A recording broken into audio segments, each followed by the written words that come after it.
School board meeting for March 14th, 2022 to order. First item is Pledge of Allegiance. I pledge allegiance to the flag of the United States of America and to the republic for which it stands, one nation, under God, indivisible, with liberty and justice for all.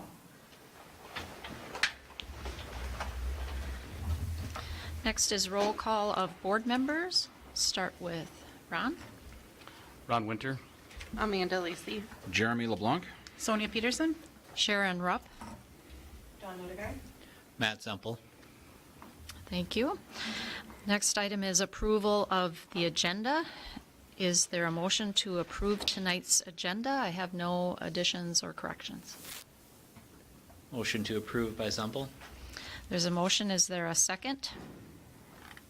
I'll second. There's a motion and a second. Any discussion? Hearing none. All those in favor say aye. Aye. Opposed, no. Motion carries. Tonight, the reading of the Wymay mission statement will be done by Dawn Odegaard. Our mission is to provide a caring environment of high expectations that prepares every student for a successful future and instills the value of learning. Thank you. Item number 6 is public address to the Board of Education. Anyone present to present anything to the board? Okay. Hearing none, we'll go on to item number 7, consent agenda. Is there a motion to approve tonight's consent agenda, item number 7? Motion by LeBlanc to approve the consent agenda. There is a motion. Is there a second? Second by Winter. There is a motion and a second. Any discussion? Hearing none, all those in favor say aye. Aye. Opposed, no. Motion carries. Item number 8 is our reports. We'll start with the curriculum director and instructional coach report with Stacy Hinz. I brought hard copies too, even though I don't think I was supposed to, but a little easier on the eyes for some of us here tonight. So I was thinking, like, when was the first time I ever presented in front of the school board? And I believe it was in 98 or 7. I probably, after 24 years, you should probably be pretty good at it, but we'll see. So I am here tonight to talk to you about the Minnesota K-12 academic standards and how that flows into what we call our curriculum review cycle, and then eventually gets down to what we want to talk about tonight, the Burt Rainey Elementary math curriculum adoption. Does that make sense so far? Okay. So in front of you, you have 4 pieces of paper. The first one is taken right off of MDU's website, because I thought I was going to make it look really fancy, but they already had it looking pretty nice. So the academic standards are statewide expectations for all K-12 learners, and they are reviewed in a 10-year timeline. So if you look down at the bottom, on the left is the state of Minnesota. The academic standards are the description of what students should learn in a content area, and then they are broken down into benchmarks, which are smaller pieces that a student should be able to achieve by the end of the school year. So within the state standards, the 4 core areas, social studies, science, math, and language arts, are developed by the state, and as well as physical education and the arts. There's an asterisk by the arts because the arts, you can choose to either adopt the state standards, or you can create your own and adopt those as well. So that one's a little bit unique.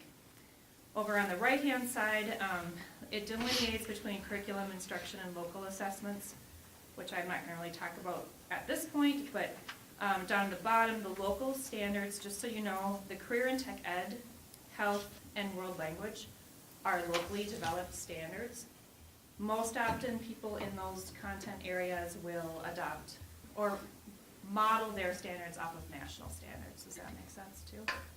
Okay, so if I'm going like super fast, it's probably because I could talk about this. The most common one here is foreign language, so that one is basically all you have to go on is national standards. we have two different kind of pots of standards right now, the ones that we adopt locally and then those are developed and adopt locally and then those that are given to us by the state. So how does that process work? You've probably heard about this before. There's been a lot of media and press around certain content areas as of late. So they start by every 10 years, so math technically is in the year that they should be done and published, not officially proven and written into rule or law. So they have a committee, usually 25 to 45 people are selected to be on the committee from all different ranges of backgrounds, content areas. They look at the current standards, what the current reality is of the standards. They review those kind of in that flow chart that goes all the way down. They collect public input, then they're reviewed again, more public input, and then there's an expert review, which would be like an expert outside agency also offering their feedback on our standards as well, or the Minnesota standards. Then there is committee submits their final draft to the commissioner, and then that gets approval, but what, at the very bottom, which is what's interesting is, once the commissioner gets those standards and approves the revised ones, it then could take up to a year or 2 years until they're made into actual rule. Which, can I say law? Would that be appropriate? Okay. All right. So this process happens for every single content area every 10 years. So it's extremely large and then very detailed at the same time. So when you move forward into this beautiful colored sheet here, this is a draft, which I should have written draft on it. We've always had a curriculum review cycle at Yellow Medicine East, and this year I was taking a look at going on a 10-year cycle, taking input from other schools, mainly because that's how the state reviews their standards. So we've been meeting with different departments, and especially the middle school, high school for now, about does this make sense with where we're at? And for the standards that are developed by the state of Minnesota, I pretty much started with where they're going to be reviewed again in 10 years and worked backwards, if that makes sense. The glitches came in when they were trying to do the process during COVID, and everything halted or got pushed back or hasn't really even started again for some content areas. The implication for a small school district like us, for example, Sam back there, or any other grade level teacher, they teach every content area. So when you think of it that way, one of their content areas could be in review, one could be in modification, one could be in assessing and studying, and one could be in, all the different years. And then you take a math teacher in the high school, and even though math might be being reviewed, they have standards for every course that they also teach. So they'd have like a math 7, a math 8, and algebra 2, whatever courses it is that they teach. So it's a very intensive process and one that needs to be followed. So that's where this is coming in. Down at the bottom, the black and white, that is from the state of Minnesota as of February of 2022. They've had quite a few different versions coming out. This is the last one I saw, that it talks about when the standards were reviewed, how long a district has and to implement those standards, and then when they'll be reviewed again. So if we go to math, because that's this year, so 21-22, that would be the review. So what we have right now from the state, they took 81 different grade level standards in K through 12 and shrunk them down to 20. They're calling them power standards, and that's all we have right now at this point. So this process is going to be quite long with every content area, in my opinion, from now on. The colors kind of represent what the years mean.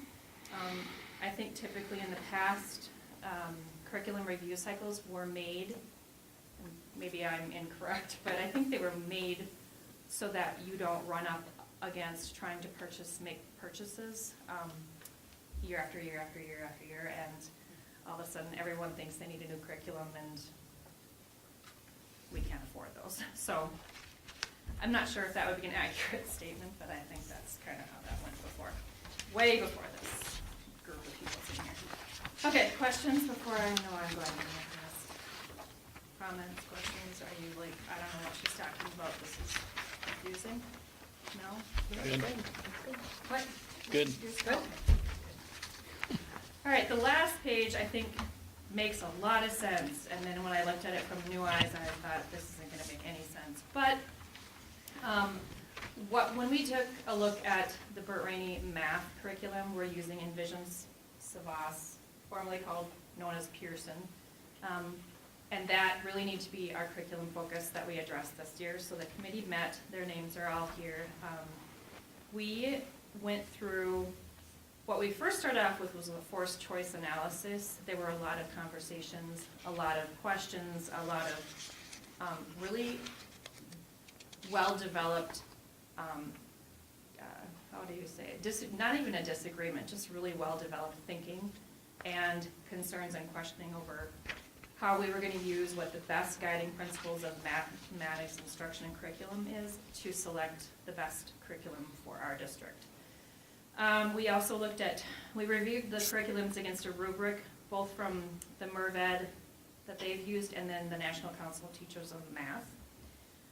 We looked at, followed what the state does. We also looked at outside agency expert reviewers. Ed Reports would be probably the most recognizable one. What they do is they go out and they review math curriculums and they give them a ranking on, like, I don't even know, 15 to 18 different pieces of what solid math instruction is. And the ones, we narrowed quite a few of them down just based on that. So you either get a red, you don't meet these requirements, yellow or green. The curriculums that we purchased, that we looked at, all exceeded expectations in all of those areas. So that was good for us to see. The teachers in this group were amazing. We didn't do a full pilot, but what we did was like unit test runs. So every grade level took a look at a different curriculum. Sometimes they looked at the same unit based on the grade levels, like a fourth grade teacher used whatever the unit might be in one curriculum and the same unit in a different curriculum based on where we were at. So there were some very strong feelings coming back into our meetings each time, like this is really what I really want versus what some other people really wanted. Eventually we narrowed all of these down to 2 different curriculums pretty much, and then we attended webinars with the actual educational specialists from their companies to really delve in and there's someone in this room that said, oh, watch out for the bells and whistles because they're going to make everything look really good, and they did. I even got a succulent plant delivered to me, which I shared with everyone in the committee. In a cooler. In an actual cooler. It was interesting. We didn't pick that one, by the way. So we pared all of that down. If you're thinking, from the very, very top to the very, very final decision, we finally came up with a decision, and I feel really confident about that. So on the right-hand side of your sheet, that is the math purchase recommendation from the committee. And so money-wise, the top 2 pieces there are both professional development. One would occur mid-August, and then the following one would occur in October after we had a little bit more time to implement it. I think the first professional development will be very familiar because we're already using their product, but I'm sure they've got some upgrades and changes, obviously, that technology-wise especially. So, and then if you're not familiar, if you've never been through a curriculum purchase like this before, what happens is we'll get a 6-year digital subscription and hard copy subscription. And I didn't delineate all the grade levels out. Rich has that if you would like that, and Lisa does too. They range from $4,800 to $6,000 per grade level, which is about $120 a student for us. They graciously, I shouldn't say that tongue in cheek, but the teacher materials for all of the grade levels cost $12,000. That is not a cost for us, so that is not included in our bid. They are giving those materials to us. And then we have two different diagnostic and intervention systems. Those are both online, very quick check system, like system check throughout the first 3 years of the implementation. And then shipping and handling, I got a bid from, or like $2,700 to $3,000, so I'm not really sure what that would cost, but that does seem like a lot, but it is a lot of material coming through the door, so. All in all, it's about $39,000, so. That's where we're at. If you look to the left, and then I'll be quiet. When I think of this and what an arduous process this is for a teacher and for someone to help people stay on top of the review cycle. If we purchase for 22 through 28, when you're looking at that, by the time the state says we should be fully implemented, that's in about year 6 after they've done this review. So they give us time to get all of that in place, but then you'll see that down up to 2031, 32, they're already looking at the standards again. So it's a really unique and interesting process to keep on top of. And in my job, which I love, by the way, I didn't lead with that, but I do. I love this work. I think people think I'm crazy sometimes, but I really love it. With the help of the other administrators and other people in positions that can help with this, it really needs to have a very focused effect of keeping up with where every content area is at on this cycle and helping them move forward with the standards where they're at and when they're going to be reviewed, when they're going to be implemented, when the MCA test follows those standards. It's all kind of needs to really be managed effectively, so. So are we expecting the MCA test will change here shortly because When is of the this? year is 5? We'll be on MCA 5 in. If they stay on schedule. Right. Okay. I don't have any questions because I talked. You know, in my mind, the PD is crucial here for the staff because, you know, we have some great teachers, but if they don't follow the curriculum as it's prescribed, it's less successful. Whereas, no matter what, if they implement it, we're going to see growth. If they implement it without. Yeah, and teachers teach kids, curriculum doesn't, but if you don't have really high quality materials in front of teachers, we're not gonna be as effective, so. Back to many people, do you have anything to add? They enjoy their time. I have a question, and it might be not a great I don't know if this is an educated question, but I know we always talk about the MCAs and the results and where we're kind of had some challenges. When you guys took a look at this, do you feel like this curriculum will help target the MCA deficits that we see, or at least help implement the standards? Well, Lisa, you can talk about this too. When I looked back, I'm trying to find this whole big spreadsheet that you, Lisa, had, or maybe Rich had made. You know, we're already using their curriculum, and if you go back and look at this is also a huge piece of the math committee analyzed about the pieces and the parts of the curriculum, are they meeting our needs? And with every curriculum, there's always going to be holes. We're not going to act like this is going to be the magic bullet, but our math scores at the elementary were increasing. And we hope and we plan that will continue to happen as we move through. One of my biggest fears whenever we're looking at curriculum is, you know, there's that learning curve of, you know, taking that in and trying to really move with that quickly. There's going to be a learning curve for teachers, which means our results would probably be affected, just like with any of your jobs, a new learning curve in your job. Proficiency isn't as probably as high. I think that would be expected. So I'm excited that we're just moving ahead with this. I would agree. So. You want to touch a little bit on where the grades 6 through 12 is in this process too? As far as curriculum review. Yeah. It's the same curriculum review cycle. We are, ELA just went through this last year, as you probably remember, 6 through 12. We are in our implementation year, the first year of HMH into literature. We had a big struggle of whether we should go all digital.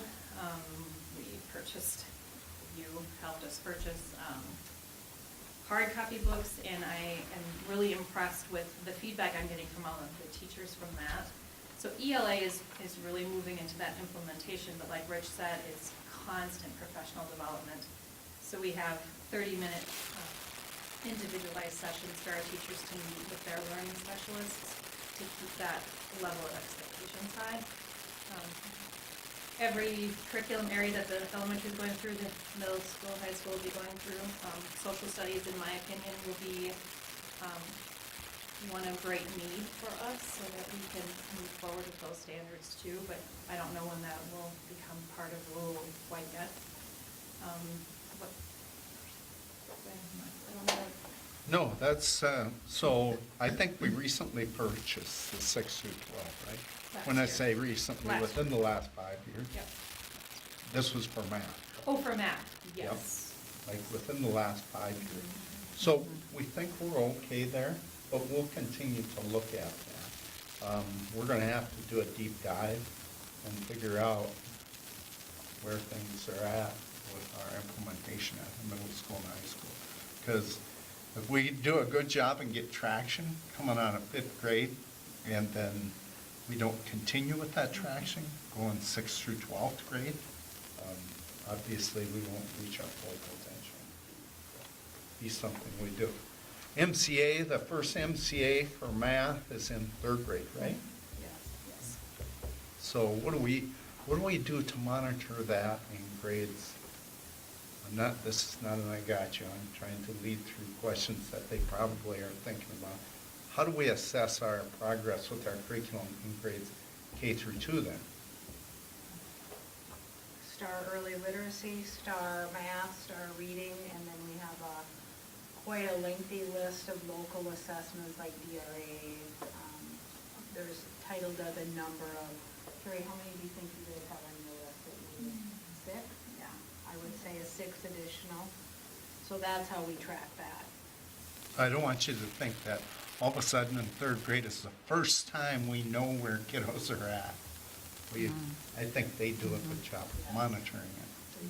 And obviously, one assessment, MCA is one assessment, so we don't want to put all our eggs in that one basket. But it is a tool of information. Yeah. And when I was looking at, just thinking about the MCA, just something that you can keep in mind is that the reading and math are adaptive, but the science is a static group of set of questions. So that is an interesting piece, meaning every student will take the same exact science test questions versus reading and math. And that's what STAR does too. When you sit down and take the STAR test, all it knows about you is what your last score was and where you're at, and it'll adapt as you go to finally get to where you're at. So we use that to predict how students are going to do in the MCAs in the spring. It's predictable. But anyways, when I come, I'll probably be asking for money each time. Can I ask one thing? Sorry. This 39,000, the $120 per student, and you said that's all digital? That's all? It's digital and hard copy. Well, and hard copy. Okay. That's how most of them are doing that. Because that shipping and handling seems kind of high for all Well, digital you should plus. see the boxes. Denise can attest what those They're boxes heavy. look like. They Yeah. will fill up our office. I was gonna bring the backpack of just the teacher materials for one, and I was like, it's about 25 pounds. Okay. It's exciting though, I mean, this work is very exciting, and so, thank you. Okay, thank you.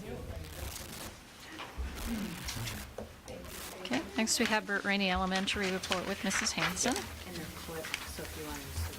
Okay.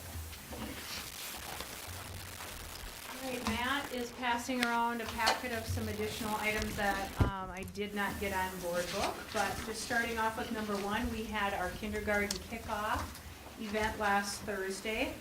First thing I will mention that it was just really nice to have close to 100 parents in and out of the building. We're starting to see signs of what I think is normalcy at Burt, Rainey, and they were certainly happy to be there.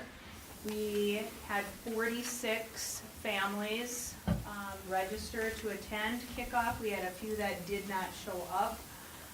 We had them organized into 30-minute time periods, and so we had a list of things that they needed to do, everything from checking in with Nurse Cassie on vaccinations. They had classroom tours. They actually, our incoming kindergarten class is the class of 2035. And so every year they get a class of shirt from us. And so this year, or next fall, they will be 2035 graduates. So that's always crazy to see. In addition, one of the things that we decided to do this year was we also had our preschool registration night at the same time, but that was a little bit more of a relaxed format that was come and go. And we were able to take in some registrations that night. Parents have 3 options for preschool. When they initially receive their packet, they can just drop it off, mail it to us. Some of them came with the packets filled out at registration night, and then some of them will even scan them and send them in to us that way. We also had Marlis LaCroix there, and she was available to assist with our free and reduced lunch app. That's one of the things that we really work hard at with our preschool registration is for many of our families, it's the first time they've ever had to fill that out. And so it was nice to have Marlis there to answer questions and just walk them through what that looks like. Preschool screening is coming up on March 29th. According to Keisha Lawaji, who is our coordinator for that program, we have 27 students scheduled, currently waiting to hear back from approximately 15 others. 82 invites were sent out for preschool screening. And to kind of give you an idea of what happens at screening, so a number of agencies are involved. Students will come in and they will get their height and weight checked. Head Start is actually there to partner with us for that event, and they conduct the hearing and vision testing. We also have, our staff is on hand and they do a number of developmental screeners with the children. Parents also visit with Countryside Public Health regarding height and weight and hearing and vision and any medical needs that the children may have. The parents also visit with our social work staff who go over, it's an assessment to just determine if the family has any needs that maybe we're not aware of that we can assist with. And following all of the screeners, then the staff will visit with the parents. Typically, you'll see the students or the children are playing with toys at that time. And they check out with Keisha on their way out, determine if they need to register for preschool. And from there, some children are referred for a special education evaluation or even a retake on some of the screenings. So that is coming up in the next couple of weeks. In your packet that I gave you physically, you'll see a March Madness. And Mr. Kent and I put this together for district staff, and this is a staff-only event. And so one of the things that we tried to do was every day during the month of March, so we reference it as March Madness. You will see that every day has a different title. So for example, today is National Pie Day. It's March 14th, which is why, of course, I have my pie shirt on. We have a number of, so really it was just wear a shirt with numbers on, so we had a wide range of things in the elementary. Everything from their son's football jersey with the number on the back, or, you saw a wide range of things. So tomorrow is Hide from Minnesota Winter's Day, wear camo and jeans, so that will be interesting, I think. We'll see what comes up. There are a number of prizes for participating. This also will count as a wellness activity. And so Tara Miller and Alyssa Johnson also assisted us with putting that together. MCA prep is well underway. In your packet that I gave you, there's a staple packet. All three of those items reference MCAs. And I just want to touch base on a few things. So the front one, you'll see I highlighted in yellow. This is a timeline that Brennan and I get. We're both considered the district assessment coordinator for our building. And every year we're really excited because we get, this year I think it's 309-page manual from Department of Ed that we get to read through, and they'll highlight different things that are new.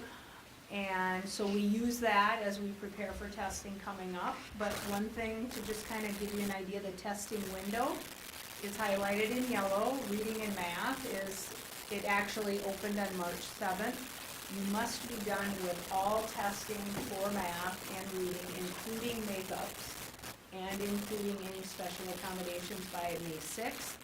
And then science, which is, actually has a week longer, and that's very typical every year. So typically, like what we do up at Rainey is we'll do reading, then we'll do math, and then our very last week will be science. And during that science week, then we'll also pull in any makeups. You'll see on page 2 is just our first draft of our MCA schedule. One of the things that's going to be really different for the elementary this year is, we do not have our computer lab anymore. That has been, taken apart over the last couple of years, and those machines are being used elsewhere. And we were slowly making our way that way anyways, and so our 4th and 5th grade will be testing on Chromebooks. In the past, we've had a few classrooms that piloted that, but probably the biggest change will be for our 3rd graders. They will be taking the tests on the iPads. A positive of this is the schedule. Typically, when we only had one computer lab for the entire building, we were already testing usually the 3rd week of March, and that went all the way through the testing window. You can see from our schedule, because teachers can test at the same time, it allows us to just continue with our regular instruction, and then the week of the 18th of April, we will do our reading. And so really what that will look like is 3rd, 4th, and 5th are upstairs at Burt Rainey, and typically, even last year when we had some pilots going for classrooms, and this year as well, I will just be upstairs. I'll have like an office in the hallway, because that's would be in place of me being down in the computer lab and getting the tests going and making sure everything is working. And then as teachers need assistance, they can message me or just stick their head out the door and holler for me. And then the following week will be math, and then the week of May 2nd, we will wrap up with our reading and math makeups and our science testing as well. Grades at the elementary, 3rd, 4th, and 5th take math and reading, and then our 5th graders also take the science test as well. The 3rd page, I just thought you might find this interesting. So different students that have different forms, if they're identified for special education or they're ELL, there's different accommodations that those students can have for testing. In the case of special ed, it is noted on their IEP, so it's not something that a staff member can just decide. Typically during most IEPs from even 2nd grade on, that's part of the IEP meeting when you discuss what type of accommodations does that child need. And so you'll see like on that 2nd column where the codes are, those are the codes that Brennan and I use. We have to order test materials for any of our students that have accommodations, and so some of those have already arrived. Then we have a process where we have to inventory, secure them, check them in, identify who they're going to. They're stored in our offices. And then once testing starts, they will be checked out. So if Dawn happens to be the 5th grade special ed instructor and she is going to be giving some of these tests, she would come to my office in the morning, check out things, do the testing, and return them. Probably the most common one is the reading test. Can be paper pencil, and then the math test can also be what we reference as paper pencil, but it can be read to the students. So So if Brennan is a fourth grader and he has on his IEP that he should be getting the paper version of the math test, 99% of the time, one of the accommodations is also what we refer to as the script, and his special ed teacher can actually read that test to him. And that way the child is being tested on what they know in math, not what their reading level is, because some of that gets included in the test. The reading test we cannot read to the children, but it is still paper pencil. The tests, how they look, really haven't changed a lot over the years. I'm sure they've changed up the questions, I would assume. But this is some of the accommodations that our special education students can have. If they are an ELL student, they actually have a different list of accommodations. Some are similar, but some are also different. So, any questions on anything with MCAs? Okay. Going on, we have parent-teacher conferences are coming up. And one of the things that we are bringing back, and actually invites have gone out to parents, is the in-person version. So parents at the elementary had an option of an in-person conference, a Zoom, a phone, or in the springtime, they do have an option of no conference. And so those invites were sent out, actually all of them were sent out this morning, and so parents sign up electronically. And I took a glance just at a couple teachers, because I was curious to see what parents are wanting, considering the fact that a lot of the elementary parents haven't been in the building in quite a while. Just at first glance, before the meeting I looked, it does look like many of them are wanting in person. However, for our IEP meetings, it's still, I would say, I'm probably 75% still doing Zoom IEPs at parents' request. Today I did have an in-person one, but that has not been the norm. So we're starting to see some of that shift back to in-person. We have 2 nights. We have March 31st and then also April 7th. As you're aware, we started our after-school program for first graders. We call it Burt's Club. And we are now going to be extending that to current kindergartners, and they are identified students through a series of data. We have a number of data points that we look at. We also look at teacher recommendation. And so our kindergarten Burt's Club kiddos will be starting on Monday, and they're going to be running at the same time, same length of time, same days as first grade, which helps with transportation also. Summer, just starting to get into that, but our plan for summer is, you know, in the past we've done it many different ways, and then of course COVID came and we did it even differently then, but we're actually going to bring back what I would consider the best of our programming. It's going to be 2-part. It'll be our very intensive Tier 3 reading interventions, which typically is 15 one-hour sessions with either 1 or 2 students at a time. And then we also, before COVID, we started, we call it Fun in the Sun, activities that are like themed. So for example, one year we had one on camping. And even though underlying we have math and reading built in, we sell it on the camping theme. We've had Titanic themes, you know, a wide range of space. We've done cooking. And so we're going to be doing both of those this summer. So next month and for sure in May, I'll have additional info on that. Staff development events coming up. March 24th is an in-house staff development, and then on April 14th, our entire district certified staff will be going to Benson. A highlight of that event will be that PJ Fleck will be on site speaking to everyone from her bed. So looking forward to that. Do you have any questions for me on 1 through 9 on the agenda? Okay, well, I would like to introduce, I brought some of my teachers with me tonight. I'm going to have the 3 of them come up. I'll grab this extra chair.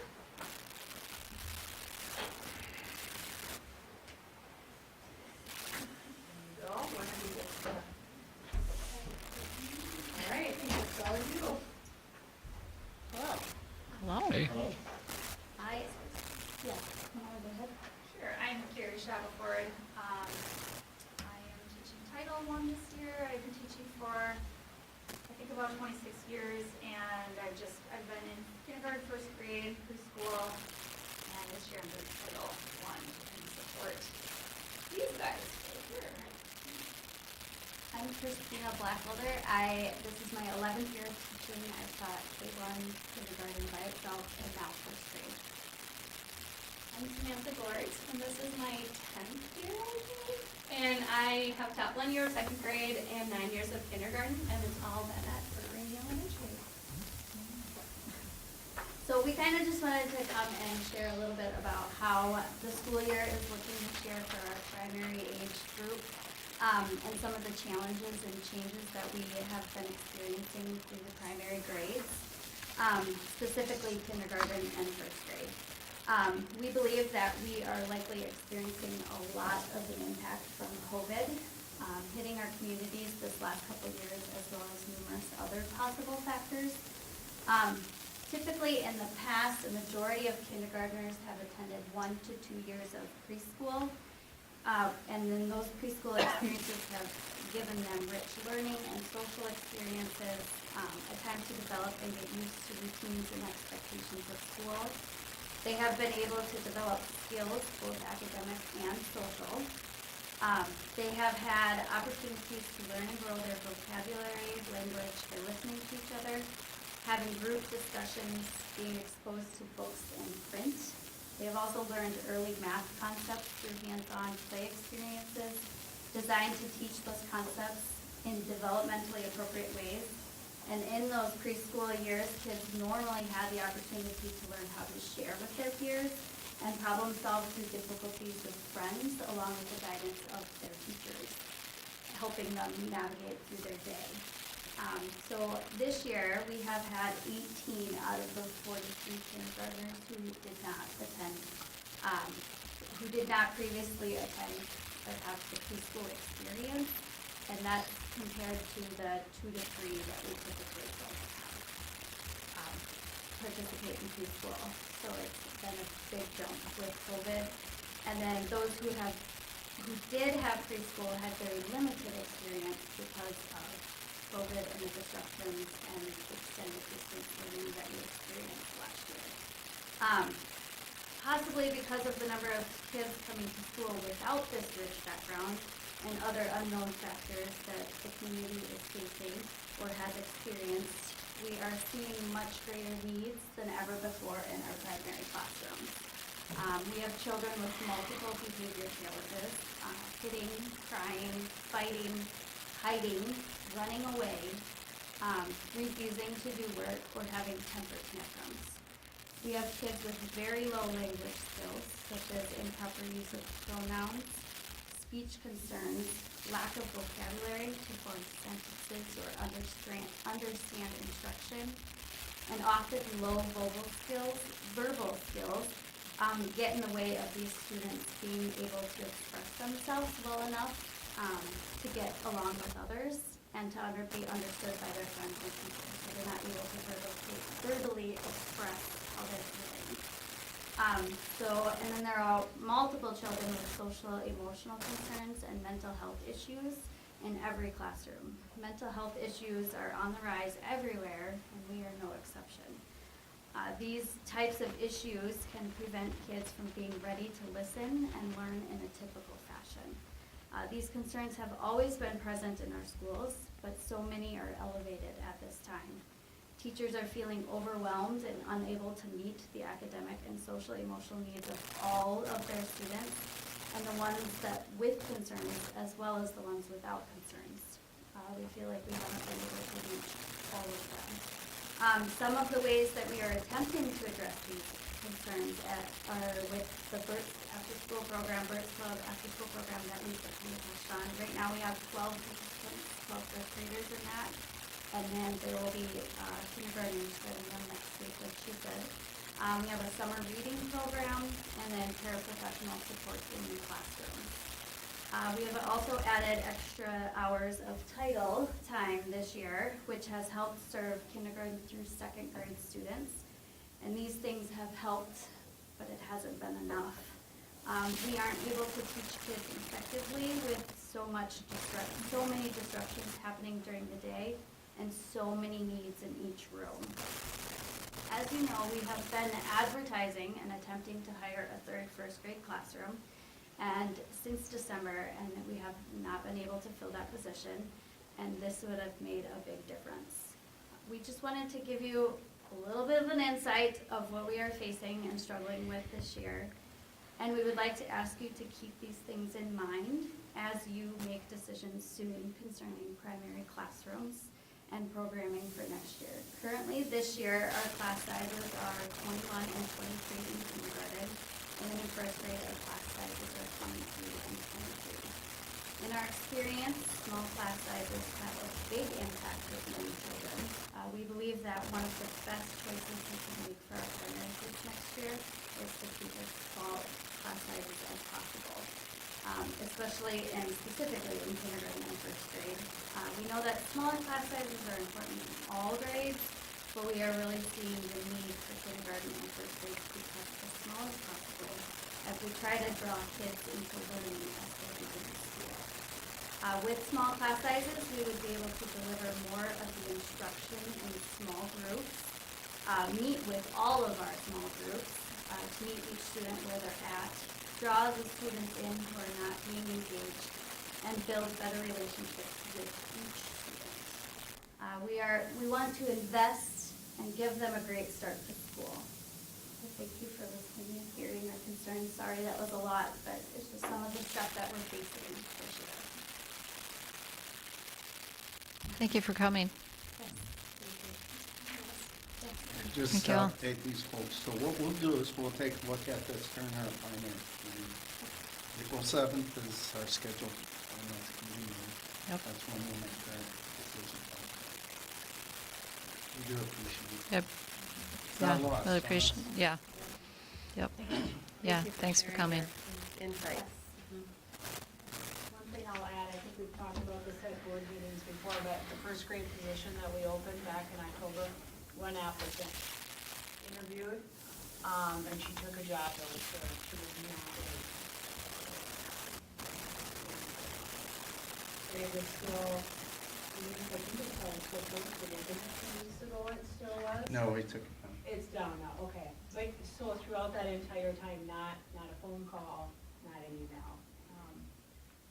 It was probably the most recruiting that I've done, you know, Rich was able to help, get a hold of an SMSU graduate list. Everyone of them got a personal email. Rainey is fantastic, you wanna come here, you know, what do you need, you wanna come visit? And, you know, I had to see that, thanks for reaching out, but I already have a job, or I don't live nearby. So, the pool is small. Yep. Thank you. Clearly. All three of you. Thank you. Thank you. Okay, next we'll do Wymay Middle School High School Board Report with Mr. Kent.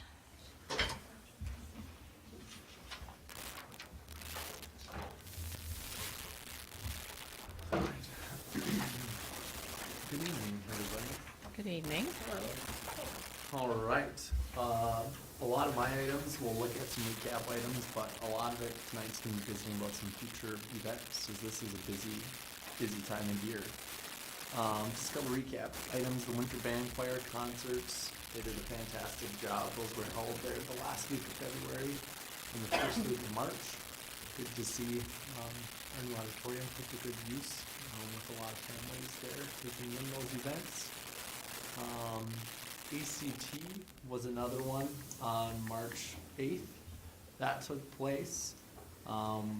As I kind of explained in the last board meeting, I think I touched on it a little bit. We do that in the Aux Gym, which is a perfect space.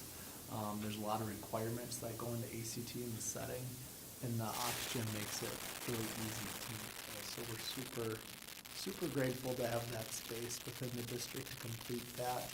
That went off without a hitch. Students will be able to expect scores on that, I think it was 7 weeks from arrival back at the ACT itself. So that'll put us in May, sometime in the middle of May probably. Students will be able to expect to get their scores electronically. So we'll wait for those. Some future events. I did a little bit of a background on the Minnesota Student Survey. I think maybe Lisa and I tag teamed that at one point. We were supposed to take that on 2/24, but as you all know, we were rather busy in the district at that time with some competing priorities. So we are looking to do that on March 28th instead at the middle school and high school. We'll hit on that with our grades at the middle school and high school time. MCA testing, Lisa did a tremendous job of outlining that. As you'll see from our calendar, Crystal and I actually just finalized our schedule of events today for the MCA.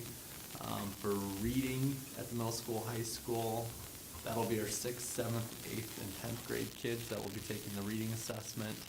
Math will be 6th, 7th, 8th, and 11th grade students.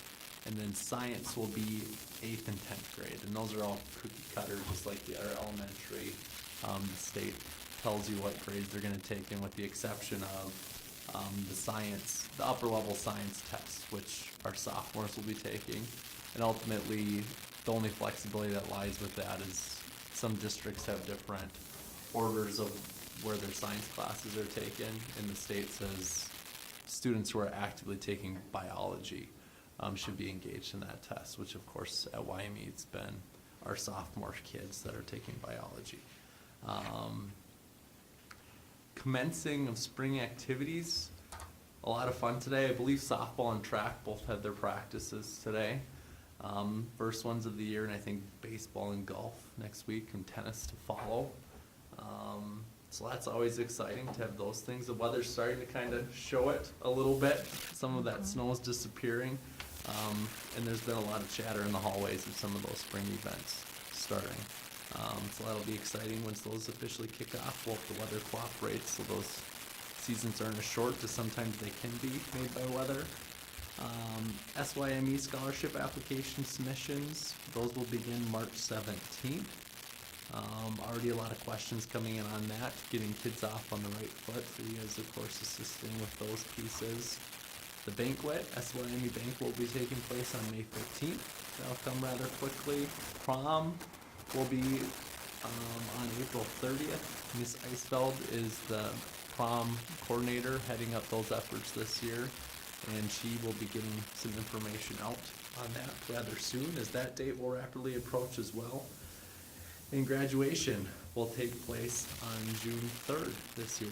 Again, kind of crazy that we're talking about that, but that will come up rather quickly.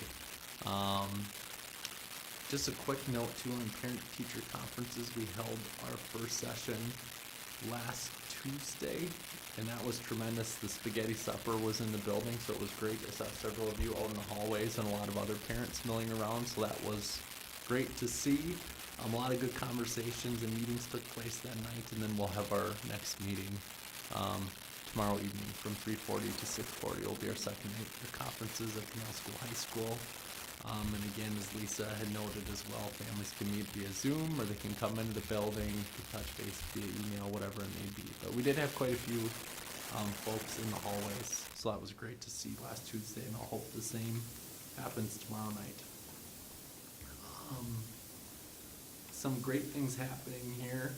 The SMAC Arts in the Schools grant, I was giving Tammy a hard time this morning. I said I could kind of put this as a standing agenda item in my board report, the grants that she retrieves. And just last week she had heard back.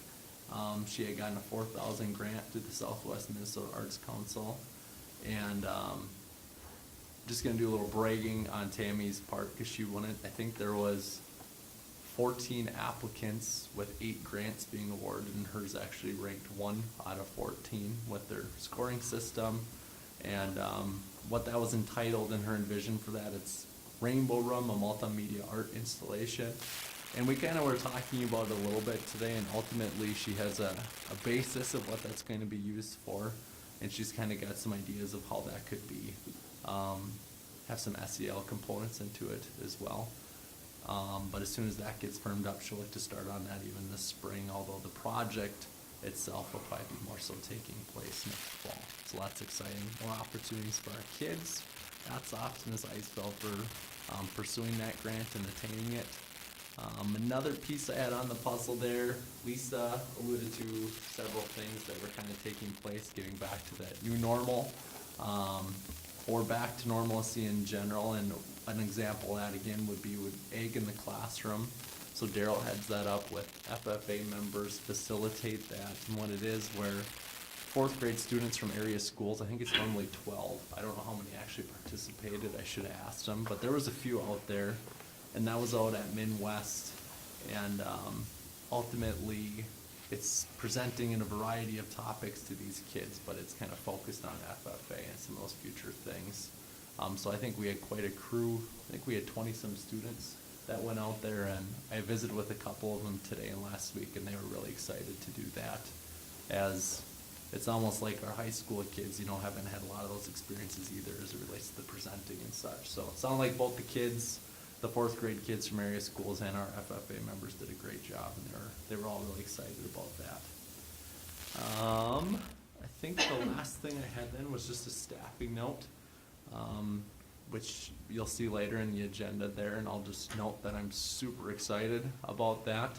It's always tough losing really good people in Ben, which I know is on the agenda as well as far as his retirement, and I'm just gonna say we're super fortunate to have this applicant. I've got to visit with him on multiple occasions, and he's someone I'm really excited about with his egg license.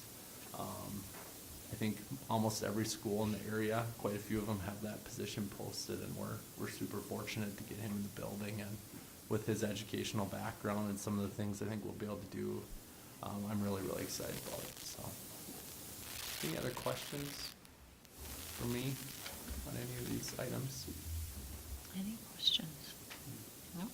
Thank you very much. Thank you. Thank you. Next, we'll have district report with Mr. Schneider.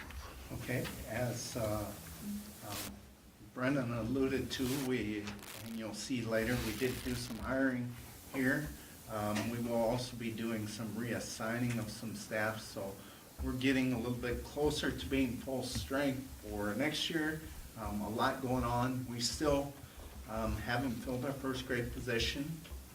We did withdraw our full-time substitute teacher also off of the website. There's really almost no chance that that will be filled here, so we pulled that off. And we're still sitting there with a full-time custodial position open. So hopefully those student custodians can kind of fill in the gap there. One big, huge accolade, again, our girls' dance, our dance line, the Wymay dance line, capped off their excellent season by capturing second place in high kick, right? And third place in jazz at the state championship. So kudos to them. I know I can't imagine that many years and that much success. Those girls really work hard. It's quite a program. I know when I go places like superintendent meetings, like I was last week, they talk about our dance team. So kudos to those kiddos for that. Update on the auditorium reconstruction. The person that managed it, Chris Colseth, was activated. I still have a cell phone, and I've been in contact with him a little bit, but a little bit harder to get a hold of him now. I do have a meeting set up to talk with them with SiteLogic on Thursday to kind of get to the bottom of where things are at and who's going to manage it in his stead. So hope to have news on that going forward. COVID update. So we did have a COVID leadership team meetings, and if you look on our local dashboard today, and I didn't look Friday. I don't know if you folks looked at it today. Did you see that? 0 and 0. I didn't look last Friday if it was 0 and 0. I hadn't seen that in a long time. So that is very good news for us. We just need to stay the course, keep doing what we're doing. So we discussed transportation at our last meeting, that basically the CDC had dropped their enforcement of that. And I don't know what that means because the Department of Transportation did not remove the mandate. So however that looks, we no longer have to mask on our transportation for schools. But if you hop on an airplane or get in a train in the cities, you're going to have to wear one. So it's just schools we're given that reprieve. So, we talked about the increased availability of at-home tests. So if you know people that want access to at-home tests for family members, of staff members, and families of our students, we can provide those. Part of the reason is Cassie has done a fantastic job of collecting tests. And now we have a whole bunch of tests available to us, which in an emergency is kind of nice. That's why you keep them there.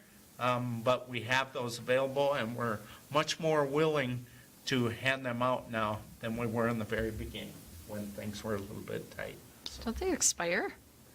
They do, but you can still use them because you can get away for them. So Okay.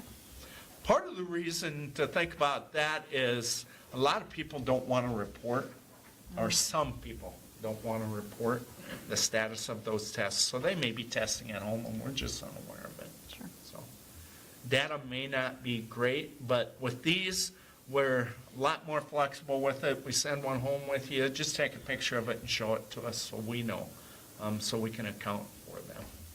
We decided the only reason we will have another meeting is as needed. Oh, and one more thing, the principals both talked about how we are going to do ramping up with more in-person activities. ECFE, kindergarten roundup, preschool screening, parent-teacher conferences, etc. Vaping sensors, what day was that they were installing those? Was that last Tuesday? My heart was skipping quite a few beats because we must have gotten about 30 notifications. But they were installing them and calibrating them. I think our PE students probably got talked to about their volume in the locker rooms too, because it's got an aggression sensor, which is based upon the volume. So, the boys' locker room They can have fun. showed up a few times on there. So I just told Mr. Kent to remind the PE teachers that we have eyes on them. Not literally. Ears. And ears. Just ears, yes. So what we're going to do, so tomorrow I have a meeting with them, and what we're going to do is we're going to turn on the alerts on them for a little while so that students are aware that they are there and they are going off. So we just want them to aware. We've communicated with the students. I think you were maybe thinking about a second time for the students. Yeah, again, through, conversation with the Rich, I know other districts have taken different stances, and ours from the beginning was not wanting to hide anything. That's not the point. I'd rather not be busy all day getting kids in trouble for vaping. So it's been transparency all the way through, and Mike's been very helpful in that too, like some of the messaging. I just don't think kids get it, and I could go on a tangent about this vaping and how frustrating it is, but I just don't think kids can, they just don't get the consequence of it just because it's, it's not a cigarette or whatever it may be, which is the frustrating point. So, yeah, so I've worked with Sarah Vonderhaar as well. So kids that do get in trouble or are caught vaping in schools, we're looking at doing some more cessation things as it relates compared to some suspensions and such, which I think is meaningful for kids as well, especially the ones she gave me. There's kind of a program, and I can talk more about that in another meeting too, but, yep. Yeah, just in a nutshell, suspensions in general have fallen out of favor for schools, all right? Many of the students that are most frequently suspended have no one at home to support them in their education, and that serves no purpose for our school.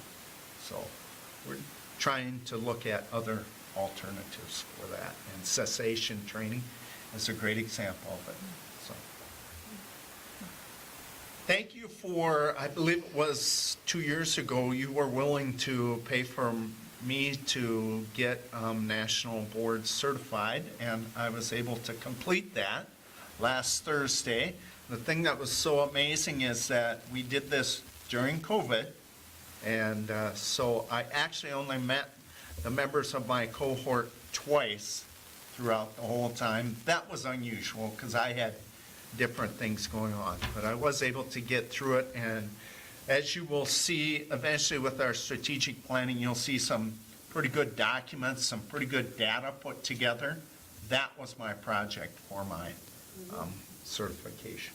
So hopefully it pans out well for our district. Strategic planning, so those dates are set. I know one of you at least cannot be there on March 22nd, but even if something comes up, please continue to participate. Encourage people to take this, the survey, the stakeholder survey. We have quite a list of community members, which is awesome. So we added another one again tonight. And so then we're good with community members.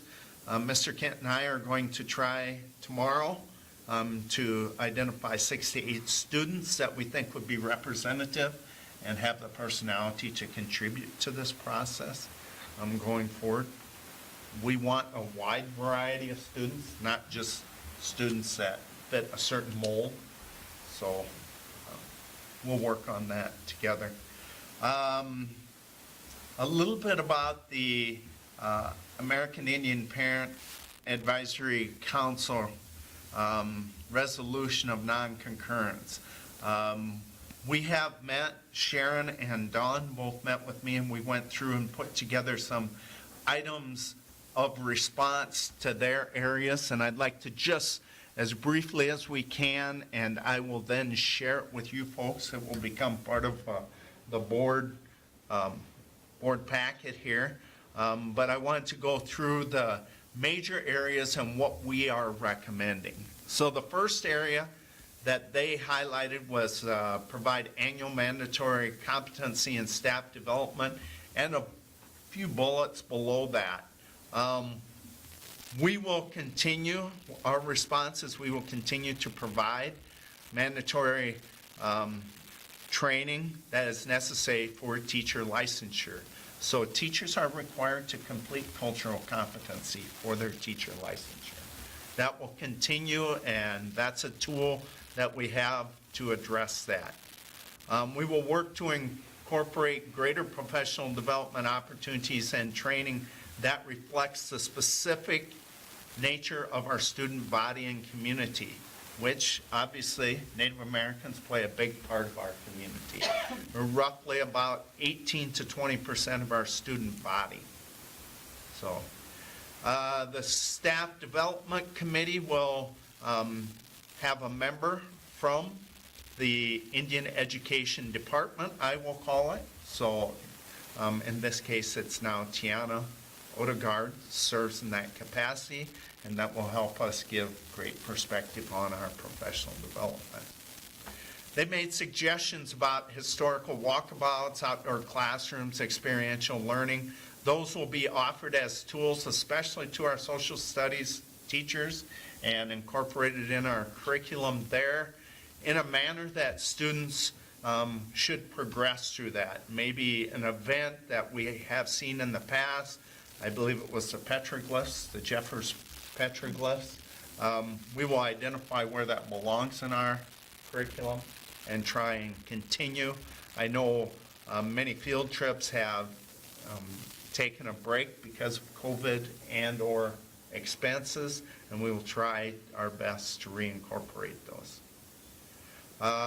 Explore ways that the district can strengthen the relationship between our American Indian families and the district as a whole, an area that we talked about as an option we'll work towards or try and see if it can be addressed as a brochure to our American Indian families, letting them know the resources that are available for them.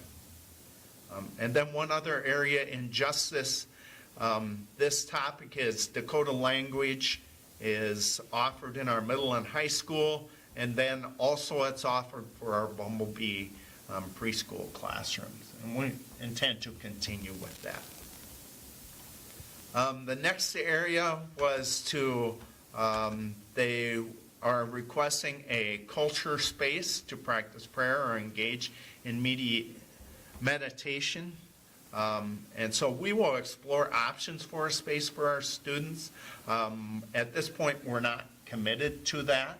We want to look at that, but it will be for all students, not just Native American students. We will continue to offer our Native American classroom that we offer here at the middle and high school. We continue to offer that space as a great resource for our Native American students. The next area that they talked about was improving the achievement gap. We all know that that exists. It's not unique to Wymay, but it is something we need to focus our efforts on. So we will identify support services to allow all students to progress. And the Native American classroom is a great resource for that, but it's not our only resource. We will provide information to our families on post-secondary options. That's an area that has been lacking. Leah has done a great job in expanding that. We will look for courses that target our Native American students. When I say target, it may be a American Indian culture class. We are looking at some options with that. One area that they addressed or expressed as a concern was IEP services. And I would say that's not unique to just Native American families. We need to make sure that we communicate with our families what our families and our teachers, what is on the IEP, and make sure those modifications and accommodations are applied. So we are developing a process to better communicate that, but quite honestly, it's not a systemic-wide problem. It appears to be just in unique cases where things have fallen through the crack, but Nicole Johnson has been willing to try and address that. Staff members will be encouraged to they have in one of their recommendations to do a student inventory, and what that is that's a getting to know you activity. Our staff members will be encouraged to use that, but it won't be mandatory. We'll try and give them tools that they can use for all students to get to know them as learners and individuals. I also, in my response to them, I talked about the progression of communication, which will go from classroom teachers to case managers, to principals, to special education director, and then to me. That's the normal protocol that concerns, especially special education concerns, should go through. Parents and families will be encouraged to use school support communication programs such as Seesaw, email, and the phone district-wide to communicate concerns regarding their children to the specific staff members. Try and remove that barrier. These are the tools you can use to communicate. And then encourage extensive collaboration between the American Indian liaisons, the teachers, the parents, the students, and all families. So this is my draft right now. Questions about those topics?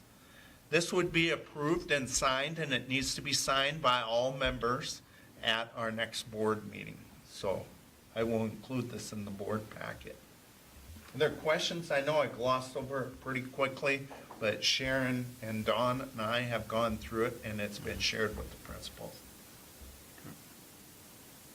Anything? Dawn or Sharon, anything you want to add to this? I think so. It's very, We spent a lot of time. it's You pretty spent thought a lot- through. Yeah. Thought through, yeah. Rich, you and the principal did some good work on it, so. Thank you.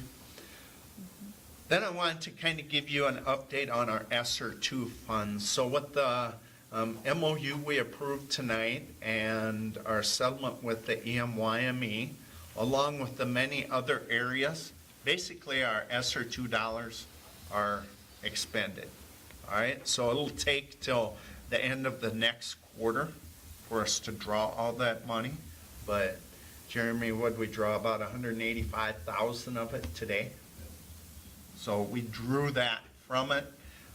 We know the next one will be pretty big when we talk about all the stipends that we gave to individual groups. So that's an area.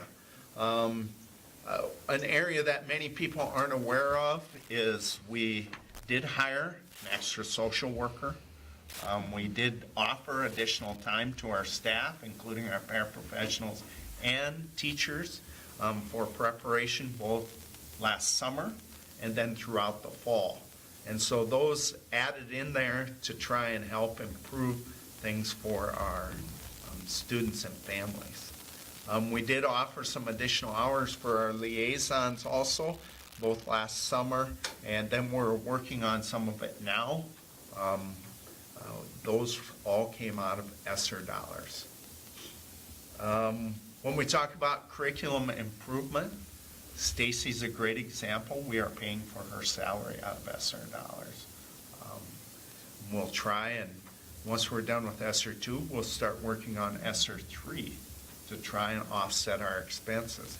Our ELA curriculum, we purchased some accelerated reader materials, which are used in our middle school, and then our health curriculum were all purchased with these ESSER dollars. So remember when we tried to focus our attention for our ESSER dollars, I said I wanted to invest it in things that we didn't have an ongoing commitment to. We wanted to make sure we're trying to improve our staff and our school as best we can. Curriculum's a great example. Additional training for our staff or preparation time for them is another area. And then the other two other big areas were in equipment. So technology purchases and then that preschool playground. Those were the biggest commitment areas that we had. And so that to the tune of about $598,000 we've expended for that. Questions about ESSER dollars? Just wanted you to know that we're trying to be as efficient as possible. If we can offset some of our general fund expenditures, that helps in our future so we aren't deficit spending as much. All right?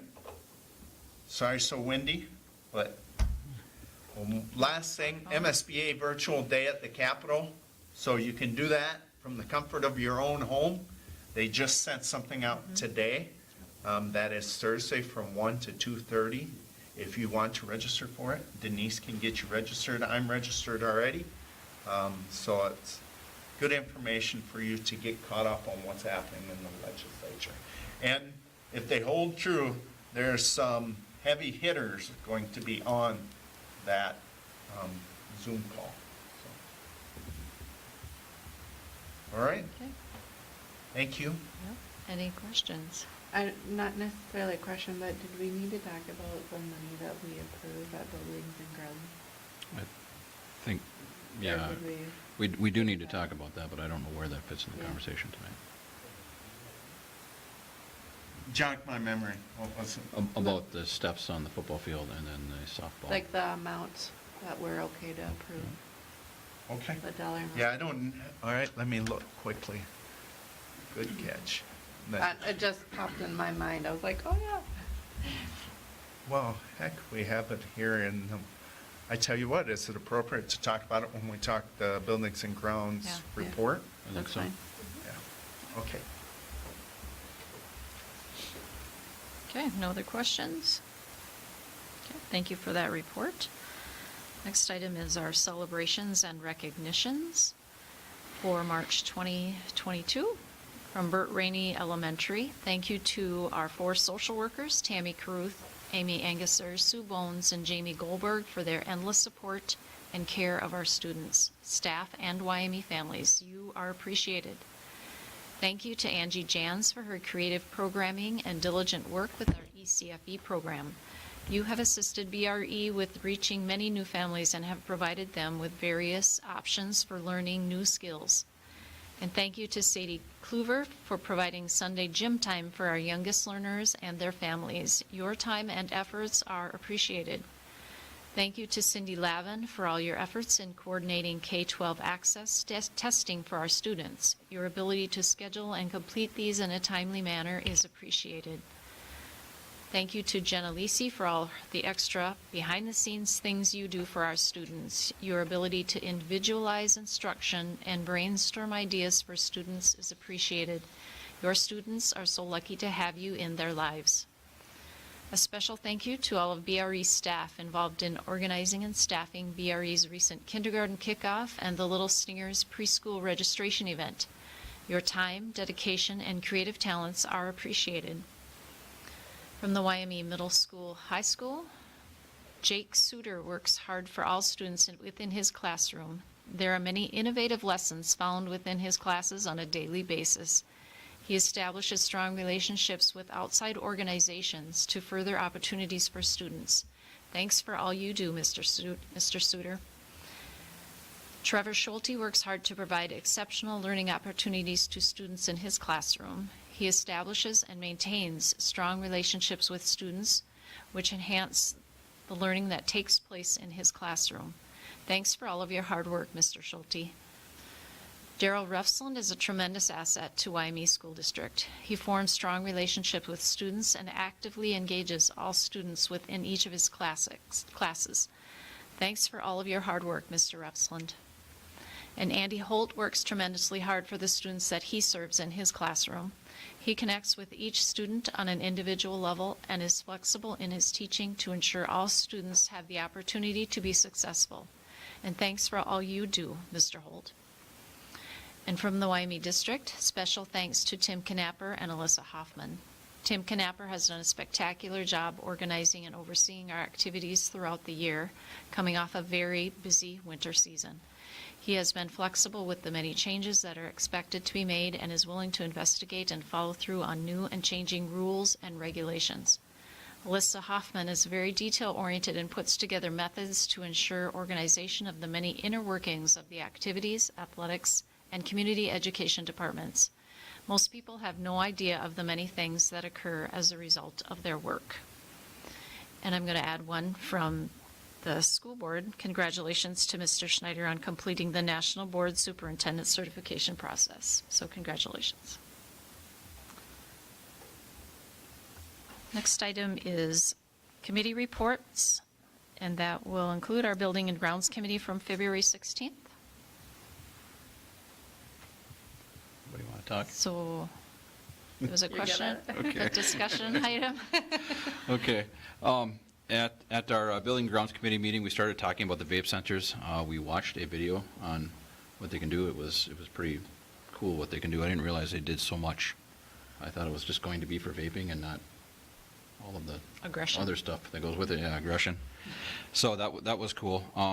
We talked about where they're going to be located, some of the wiring costs that still have to happen to get those installed. Discussed our operating capital. It's about $79 per pupil student. It's per the WADM. Whole bunch of math equals $172,100. Is that added to the operating capital, Rich? Am I saying that right? Correct. Correct. Okay. And then we discussed the I call it the priority list for long-term facilities maintenance, and then also for capital outlay. Went through the items that have been identified by staff of needing to get added to this year's budget that we can bring to the board. Part of that conversation was fixing the steps at the football field, and then also it's a press box or a media box at Correct. the softball field, Yep. which is a compliance Title IX issue, so that there's a facility at both the baseball field and the softball field. And the thought was that we'd like to get going on those sooner than later so that we can get the contractors scheduled to get them done so that they're ready for next year. So we weren't comfortable, of course, authorizing that cost for that because it's substantial dollars.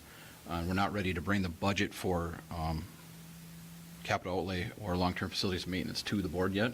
We felt like these two items probably need to be discussed tonight so that we can maybe get moving forward on those. sooner, then we're going to approve the budgets for the other stuff. So I don't know if you want to call it a temporary budget approval for those items? Does that make sense? Yeah. Okay. So at this time, you don't have, Don't have Dollar all of amounts, the but budget you put just- together. Right. so do we need to go out for bids? Is that the So we got quotes on it. quotes? Okay. So you have two different issues. The steps over there, we got one person to submit a quote, and for the life of me, I can't find the amount. It must be written on my desk, but roughly What was it, 22,000? 22? Yeah. That was Susner Construction. Yeah, Marshall. Susner's, and they will take it on and do it, and it's so that we would want to approve that, so roughly that, and then Tim's, I do not have either. 2,200, 22,000. 22,000. Yeah, I was like, And which Do steps? those middle steps. yeah. You So said the- 22, and I was The like, little steps? well, I'm sorry, we probably aren't Need to getting you ask. folks all the way caught up. So the middle steps that go down in the Oh. football field, we Yeah. have fixed with epoxy numerous times, and it worked. I haven't gone out and looked at it again, but we suspect they came off again. So the top just peels. And I think somebody went down last fall tripping over that. So we know it's a trip hazard. So we need to address it, bring it up to code. Okay. And so it has a little bit of life left in it. Do we know if there'd be any dramatic cosmetic changes to the design? Is it just replacing them as is? Are they adding Well, if he's replacing them. rails? I would probably, A rail? you two probably understand this better, but don't we have to take them to code then? I guess I don't know. I would assume that if we're making any improvements, we would have to add railing down the middle of that as well. Because there is not one rail in the Right. middle of that right now. Mm-mm. Yeah, I don't know about the railing. Yeah, Yeah. No. well, it would suffice it to say, I'm sure that there would have to be one. Yeah. And I don't know if the railing would be part of the concrete work. I'm guessing they could epoxy anchors in for that later and add those railings after Good construction. point. Yeah, run a hammer drill down and. Yeah. And is it considered, like, can you compartmentalize the project? So if you're just doing the steps, we don't have to bring to code, like the other railings we put in were sort of a temporary railing? Like they work, like in the On the other side? bleachers, right? In the gym? No, on the football field, we put in those little steps and then put a Additional railing steps. Got it, kind of on in the each middle and then there's side. ones. Yep. because there weren't any. Right. And then, like, I don't remember if those were metal? That must be I don't remember that. The railing? yeah, I'm trying to remember. Anyway, if we do the steps and do railing, can you compartmentalize the project, or does it now affect everything? Code? As far as the entire bleachers or just Yeah. the stairs? Yeah, That's what no, I'm asking. Questions? I am sure it's not the entire bleachers, because there's no way $22,000 in concrete is gonna cover. I'm just saying code, we'd be fine if we just do the steps, because the bleachers are fine. To bring everything up to code. Right, if we start working on one piece of the That's- bleachers, thank will we you. have to continue to address Right. any other code issues throughout the whole? I have no idea. I'm sorry, I just It's had a to. great question, but I don't know that answer. I either. just had to ask the question. I mean, the stairs are uniquely separate from the bleachers. I mean, they do appear to be. But I just want us to know what we're getting ourselves. We have to do something with the steps, don't get me wrong. The epoxy, is that what you called it? Was very helpful for the end of the season, but they're pretty much crumbled on the lower half underneath. Who did the work on that adding those other steps and the railings? They're just wood Because that steps, was aren't they?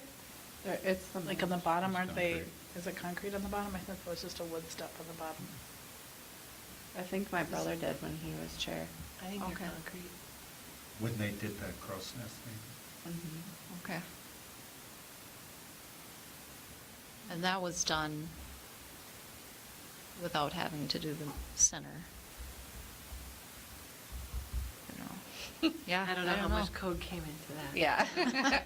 And there was a discussion that we needed some railings because Yep. it was so difficult to get up those Yep. steps. It's quite a step, and so that's where it came up with this, adding these little second. An You're extra saying step. on the two ends, they added something? In the middle. Not in the end, they're in the middle. Yeah, in the They're center. smack dab in the middle of the long run of, So you can, Cement. The different you can get up and sections, down a yeah. seating section.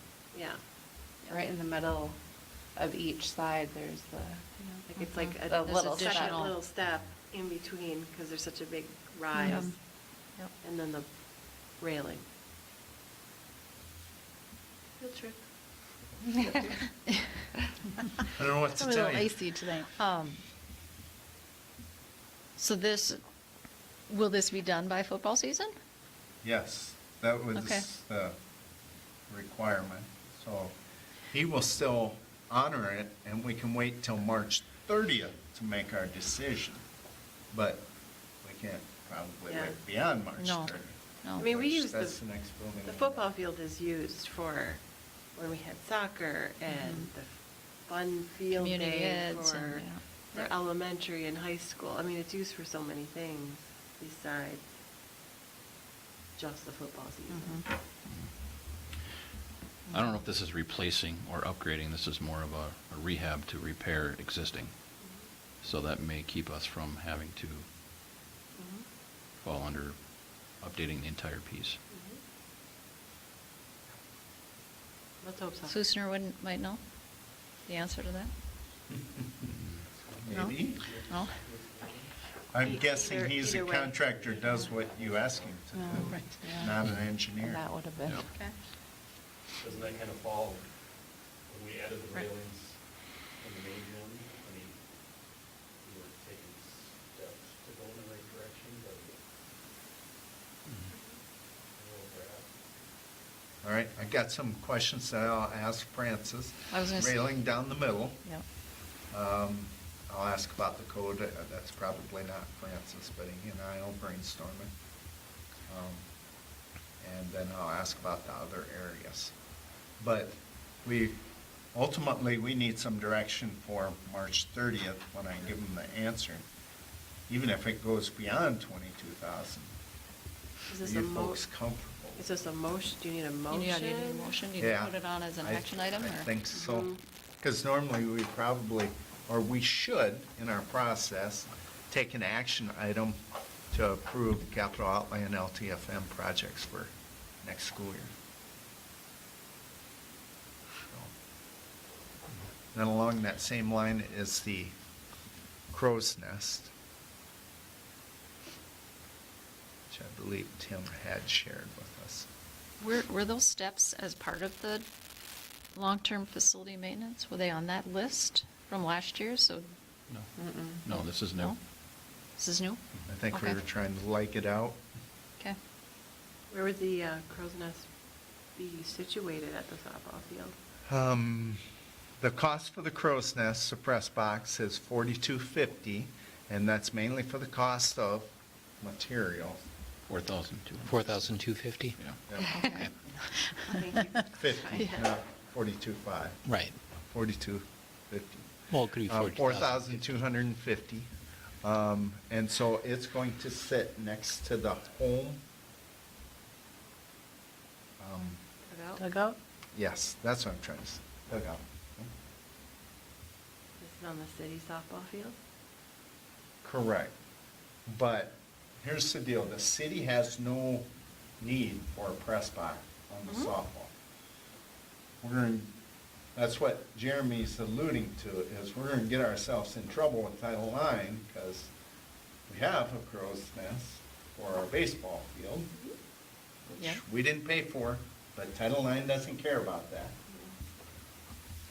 I think it makes absolute sense, and I completely agree. My question is, does city council have to approve it, or is there any? He did not think so, which he's Who's Parks he? and Rec, so. Who's he? Tim Knapp. Tim. Well, I would surely hate to build it and the city have a problem with it, so. Right. So check with the city, Exactly. if we can just touch base with the Right. city to make sure Okay. that they're aware of it anyway. I mean, they're going to be okay, probably, Right. likely be okay with it, but we want to be transparent, I would say. Since it's on Right. city property, we could ask them to partially fund it. No? They have no need. They will not. I know they won't. Right. Or exclude the use of the other one for all of our high school games. Yeah, I don't think that would work at all. No, Not gonna happen. no. So do we need to make this an action item? Yeah, I would say so. Okay.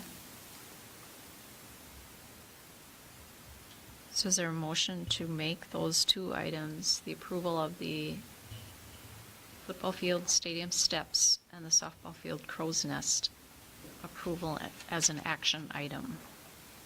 Is there a motion? Amanda Lacey will make that motion. There's a motion. Is there a second? I'll second.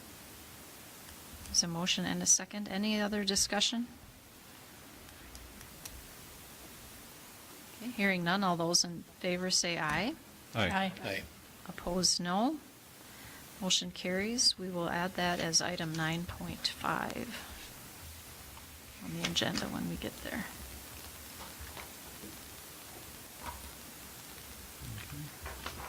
I guess moving forward with the rest of the report, we talked about Site Logic Auditorium a little bit. There wasn't a whole lot new to discuss there. Rich is also talking to Site Logic about some information on a air handling upgrade to the new gymnasium. So more information to come following that. And we discussed surplus property and what we have, which is quite a bit, and brainstorming ideas on how we could try to market those and dispose of them.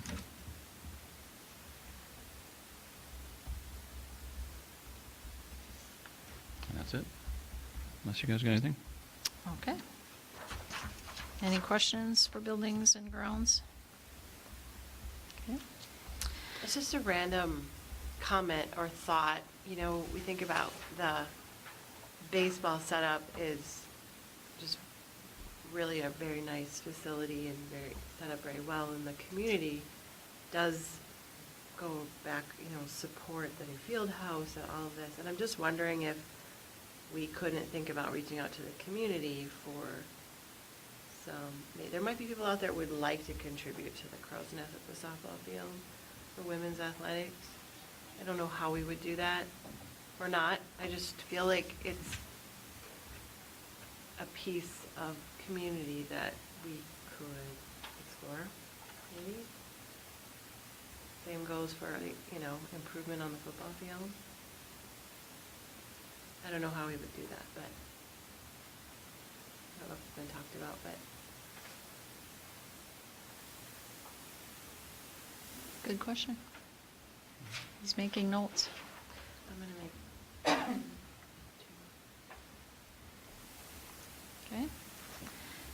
Then we'll move on to new business.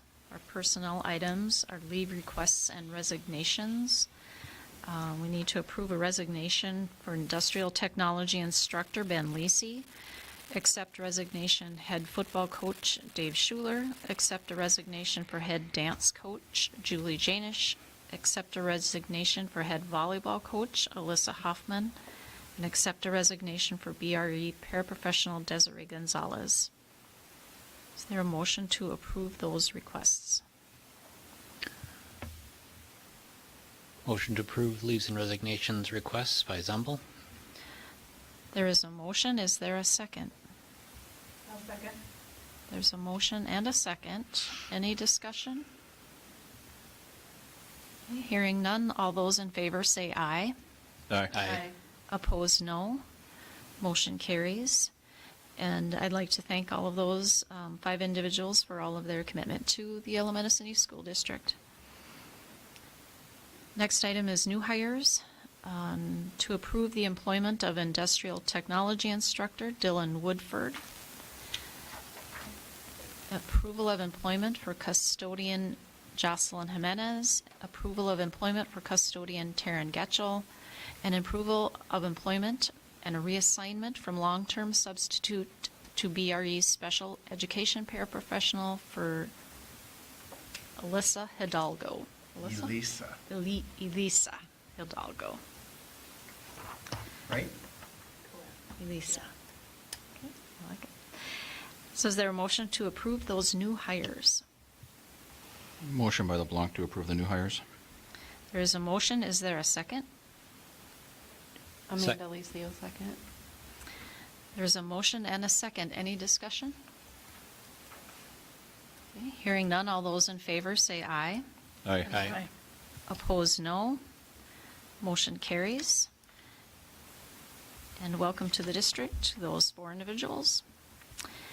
Next item is approval of the 2022 and 2023 school calendar. Should we do these as one motion, or should we do individual? I would think we should do them individually. Okay. I'd like to Sure. present a little bit on Okay. some different proposals that have been brought to us. So we met as a calendar committee and took a look at our early release schedule, and that's the schedule we use for our PLC. So we looked and examined 3 different options there. We looked at a 1 o'clock, which would be done once per month. We looked at a 2 o'clock at the same twice per month like we are now, and a 2:30, which is our current system. I tried to outline some pros and cons as best I could of some of the advantages or disadvantages of each of those systems, each of those different schedules that we could use. I guess, folks, I'm asking for your input basically as community and parents here. Which schedule you think best supports our families while still balancing the needs of our staff members? The reason the 2:30 is not ideal is because our students get out at approximately 2:30. And we're supposed to start at 2:30 to get an hour's worth of PLC time. That's not possible. Maybe at 2:45, they're up and going. And so it's just not very productive time. We lose a lot of that time. So that is not ideal. But I am cognizant of even any shift from 2:30 to even 2 o'clock is an impact on our family. I understand that completely. And obviously 1 o'clock, even though it would be once per month, is an even greater demand on our families. So, thoughts? I gave you results of our staff poll, so 52 people took it. By far the most popular one is a 1 o'clock dismissal once per month. And then second most popular was 2 o'clock. And the final, obviously the least popular was our current system, which is 2:30. So Rich, the PLCs would be the opportunity for the teacher teams to get together, like when Stacy Hins was presenting about the math curriculum, that's when they would use time to network about curriculum in their each team. I'm not sure if I'm saying it right, but. Correct. They have grade level or department teams that they Right. work in, right? And this is all brought about by our QCOM, so it mirrors that. Also, understand that in the state of Minnesota, we have what's called the TDE law, Teacher Development and Evaluation. PLCs are part of that. It doesn't mean we have to release early to do that. It's just it has to be part of our staff professional development and practices we use.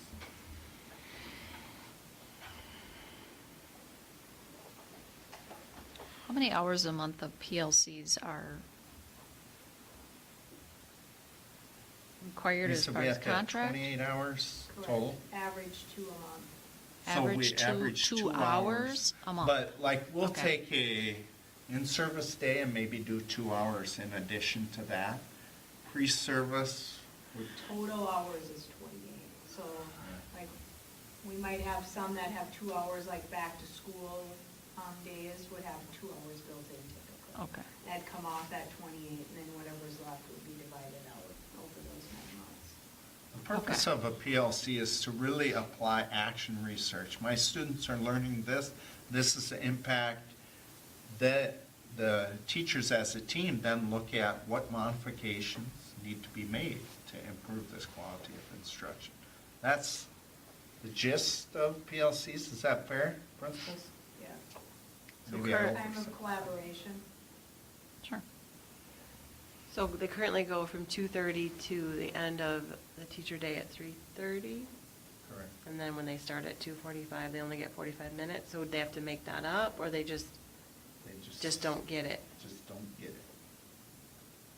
So that's 2 hours a month? Two Scheduled as 2 hours a month. 2 hours a month, and then if we did 2 o'clock, then they would get an hour and a half for 3 hours a We month? probably would only go, we would probably start directly at 2:15 and go directly to 3:15. 3:15? Oh, that's where they would have that Still little allowing window. them would be some an hour. after-school planning time or time for meetings.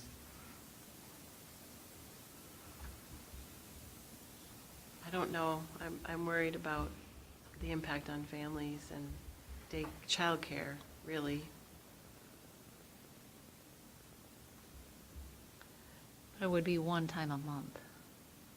If we did the 1 2 o'clock. times. We did Well, the if one. If we did the 1 o'clock, If we it did would the be 1 o'clock, it'd be 1 time per month. One Other time a two are month. still 2 times per month, correct? The 2 o'clock would still be 2 times per month if we Correct. pick the 2 o'clock.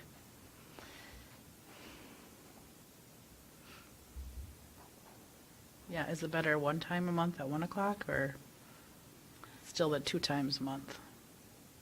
I don't know. As a parent, I forget about it every other Wednesday anyway, so. But your students are probably My at the student, my age of kids are old enough that supervision. they can, Right. take care of themselves. But, as the little, I don't know what some parents are doing, just sending their kids to daycare earlier, and then they have to pay for daycare, more daycare. I don't know. Is that costing families more by letting the kiddos out at 1 o'clock? That's just once per month versus the twice per month. So, I mean, it's needed. I do get that. I know what your recommendation was on board book.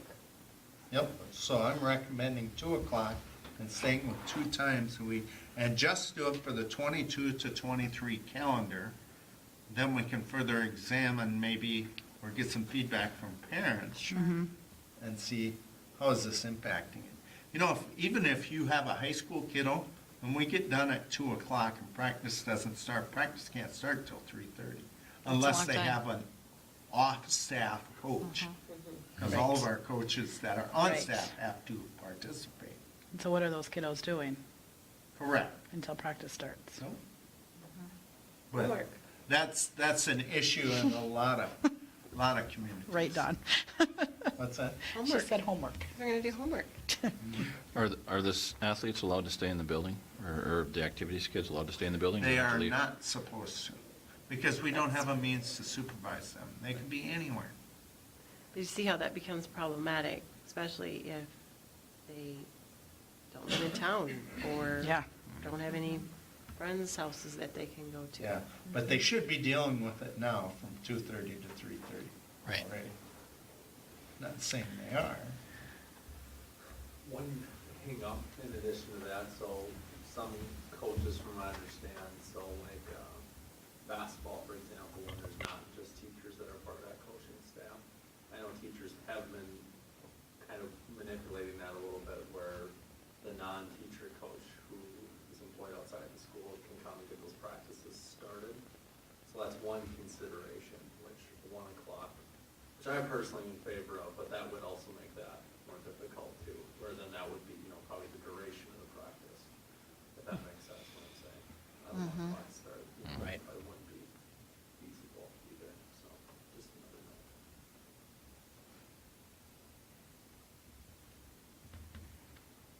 When do you have to know by? I sure would like to get our 22-23 calendar out there. Already getting some asks for it. Just seems It like- is, most schools have adopted them by now. Or in this month. Are Wednesdays like the most popular for schools to when schools do the early out? Are Wednesdays the day to do it? Cause I know like, I believe Monty does it Fridays. Oh, really? They get out at like 12:30. Every Friday, isn't it? Isn't it? I don't know either. I think it's like once a week, or once a month. Oh, that would be similar to the 1 o'clock, once a month. Once a month. I tried not to change too much, so we were think throwing you're- everything up and reconstructing the calendar. Do you run into other activities Not that, a then? Friday. On a versus Friday. Wednesday. Well, and it would be Wednesdays interesting is pretty how much other activity. schools, Like, there's not usually an activity, but Activity. like Friday, there could be Games. games. like how do other schools deal with the sports schedules, the practices? How are they dealing with, like Monty, if they're getting out at 12:30, how are they dealing with it? Are they seeing, what are they seeing their kids are doing? You know, from the time they have practice, from the time they're let out of school until the time they have practice. I don't know. It'd be interesting to ask other schools, like the ones, you know, if they're getting out at 12:30, do they feel it's working for them? This is probably why we went back to 2:30 every Probably, year. I think so. That's what we've always Yep. done. My kids love getting out at noon on Fridays during COVID. I know they definitely want to go back to that. And I can see the benefit of giving the teachers that full hour plus then some prep Right. time. And there's no time for that in the mornings, is there? And that's- Because with the Pella, at what time? There's just no time in the mornings. Well, I No. would guess that's harder on families to start. Late, than Late. letting out early, I would Starting think so later. too. Yep. I think the question is, would it be twice a month, a little early, like 2 o'clock twice a month, or 1 o'clock once Once per a month? month. Do we have any parent feedback?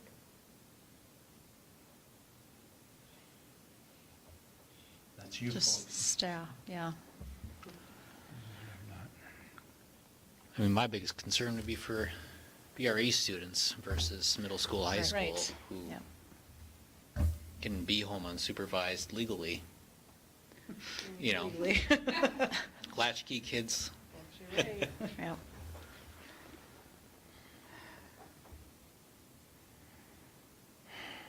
I mean, maybe, you know, if we have to have something tonight, try that 1 o'clock for a year and see how much feedback we get and how it goes for the teachers, see if they're getting in what they need to get in, and see how much feedback we get from the parents. If we're just doing it the 1 calendar year. I think it's worth a shot. In my opinion. Currently, it's 2 times a month, Mhm. basically, Just seems on super average. early to me. I don't know. Well, So would it be less of a, so, like right now, the second lunch, it starts at what, 12:50 or 12:49? Would they get that second lunch in before they go home? Well, that was their biggest complaint when I shared it with them, is they now have to develop another schedule. Yeah, kids Sorry, absolutely. not trying to throw you guys under the bus, but it Kids came out. absolutely need lunch before they leave. Yeah. Oh, absolutely. Yeah. My only thought was from the school side, was I guess just myself, with that hour, by the time we actually get kids booted out the door and such, you know, how much time actually is that as a PLC? So the thought process would be a 1 to 3, you know, by the time you got into it, would be a much more substantial time for some real work if we get done. That would be the one positive. But of course, there's a lot of other considerations as well that go into that.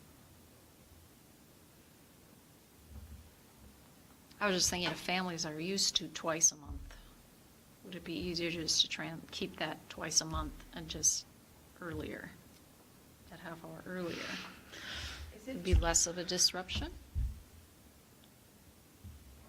is it true then if we went to 1 versus 2? Currently, the kids lose 1 hour of instructional time a month. If we went to 1, the kids would lose 2 hours of instructional time a month. Oh, currently I suppose they lose about 35 minutes or so in the high school. For the 2:30. Each No. time. Yeah, for the 2:30 each time, times 2, 70 So minutes. it's roughly a little over an hour. And then Yeah. if we went to 2, it'd be more than that. It'd be Yep. another hour. Mhm. If we went to 1, it would be 2 hours, because it'd be once a month versus twice. Yep. Just making a statement, just out loud. It's on the cons. Hadn't thought about it that way.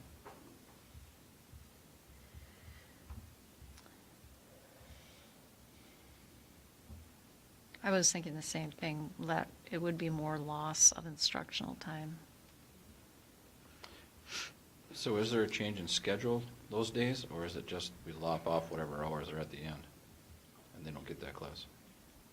Early D's, they're shortened. Shorten everything? periods. Like 7 minutes for, So every class is still had, it's just a shorter time in each, okay? And if it was 1 o'clock, would it be essentially the same? It would be everybody, they'd still have every I class, don't know but why just. you'd abbreviate it that much, Yeah, maybe. I don't know, yeah, then it would just be a fight with some of those teachers who are losing that time, so I guess we have to study that, I haven't thought about that specifically. I'd have to see what those classes went down to, because now it's not substantial, I should have brought it, but I think it's maybe, 5 minutes, each class is half with that early dismissal, so. Then it would just be a matter, I guess, for the same reason that I'm saying, if you're getting into a class and you're only there for 28 minutes, we have to think about that a little bit. And I'd probably solicit teacher feedback to specific to our building, if that is a move to be made.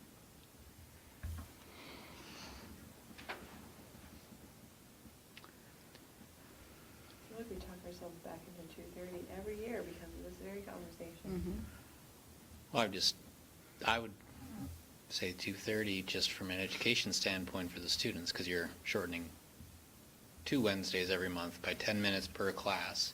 So you're cutting it down by a third for each of those classes, each of those days, from an instructional standpoint. Yeah, I guess our argument could be made that the PLC group would be more effective and therefore enhancing instruction if they had more time to Right. work on that. This is in the middle of the week. I would be more in favor if we were moving towards the end of the week when you're generally seeing more testing and more, Friday work days in the classroom versus educational time. At least that's my perspective. For my kids in school, Fridays are work days or test days. And more work days than testing. Is it more beneficial for the teachers to meet more frequently? Or, like weekly? no, I mean, no. right now they're every No, other. I'm thinking, it is Twice once a week month. versus one. Twice, yeah, Twice a month versus one. once a month. Okay. Is the frequency Yeah, more I think beneficial? an argument can be made for that. Either way? Yeah. I don't know. I don't want to, I think it, we pros could go. and cons on either. Yeah. Okay. I don't think it will be detrimental to either staff, as PLC groups, or kids, my personal thought, one way or another.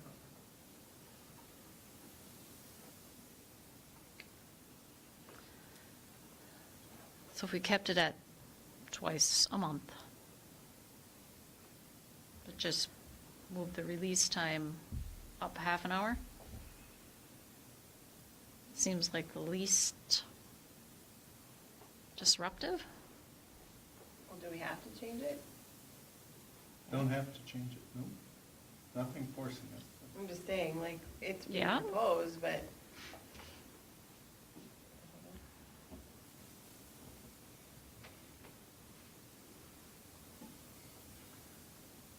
Well, the What's the copy thought? on there is the 2:30 start, so you could use that as your motion, or you can say, adopt that calendar with X change.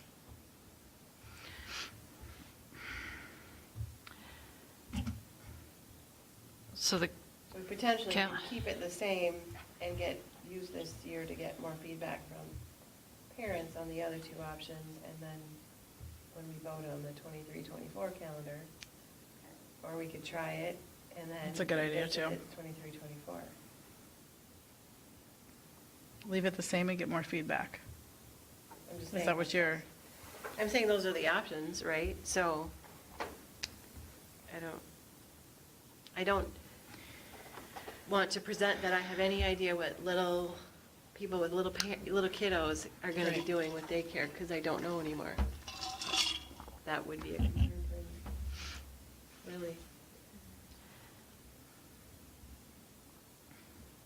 and the calendar committee consisted of administrators, staff, Yeah. okay.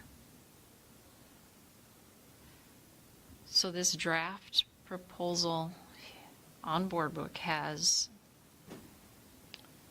the dismissals at 2:30 still, correct? The 2022-23 you said is set up as a 2:30? Yep, that's the draft. So it's the same as this year when it Correct. comes to PLCs. Okay. What Yes. was the reason for your recommendation, Rich, or your thoughts? To give them the additional planning time, because it just didn't seem, when kiddos were rushing out the door, and many of the coaches are done at 3:30, it just did not seem productive.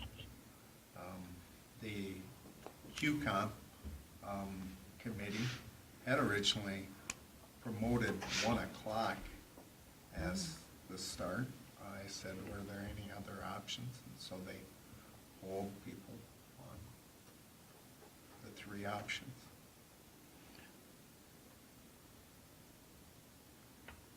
So the QComp committee then was okay with once a month? Correct. Okay. So the frequency didn't seem to be a concern for that committee? Okay.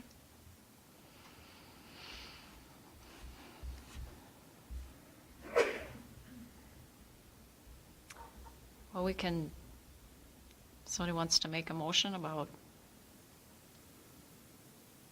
accept the draft for the 2022 to 2023 school year, or make a motion to accept it with this change, with any change recommended?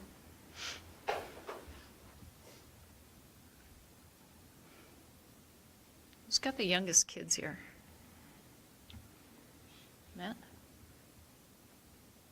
The 8th grade is my youngest. Yeah. 6th grade is my Seventh. youngest. So you have the youngest? 6th grade? Okay. You do too. Okay. Don't you? 8th grade. He's 8th grade already. Like I knew he was the same age So as if it one was of my 1 kids. o'clock, you're saying you haven't looked at what that schedule would look like, it would be 1 disruption a month, but you're assuming the kids would still have something in every class. They just may not get a lot because it's going to be a Lot. much more shortened class, that once a month. That one day. Because there is an early dismissal on the calendar right now, like before Thanksgiving, for instance, at 1 o'clock. So is there a schedule already set out for that? When that, Printed what we did.